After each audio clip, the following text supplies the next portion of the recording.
Hello guys, আমাদের নদীর ওপারে এই জায়গা একটা ট্রেক্টর পড়ছে পানির মধ্যে। দেখেন কীভাবে উঠায়।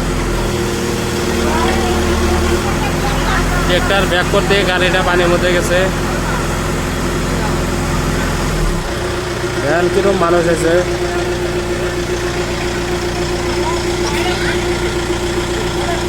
এখানে জিসিবি আনা হয়েছে, জিসিবিটা ওঠা হইতেছে।